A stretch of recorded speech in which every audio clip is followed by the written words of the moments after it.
In this video, I'm going to show you 2 different ways that you can play your D scale. So we're going to be starting it on the 3rd string, fret 2. Okay, now the first way I'm going to do it is using open strings. So my E and my A will be open in this scale pattern. So we've got my D, okay, and then 2nd string open for E, F sharp on the 2nd fret, G on the 3rd fret. And now we're going over to the A string open, B on my 2nd fret, C sharp, D. You can use more than one finger. I wanted to demonstrate playing it with just one finger.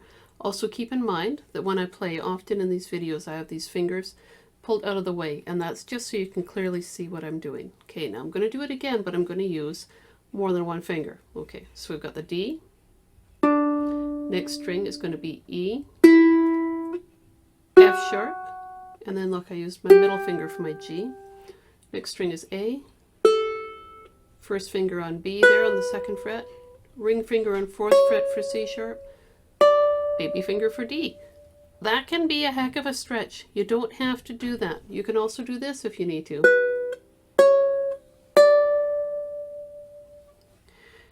Everyone's comfort level is different with fingering, so find something that works for you. Okay, now let's do it again, but now it will be in a closed position. So that means no open strings.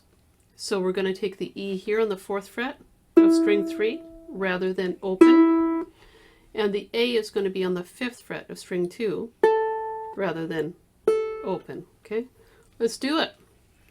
So D on the 2nd fret, E on the 4th fret, F sharp on the 2nd fret of your 2nd string there, then G on the 3rd fret, A on your 5th fret. Okay, on the next string you've got B on your 2nd fret, C sharp on your 4th fret, and then D on your 5th. Keep in mind that when I'm doing these videos, I often have my hand up here so that you can see everything really easily. When I'm playing that scale, I've usually got my hand down here. So if there's any questions about what I'm doing there, mind you, the tone is nice up here, eh? It's worth playing around with tone when you're doing these scales too. Bye for now.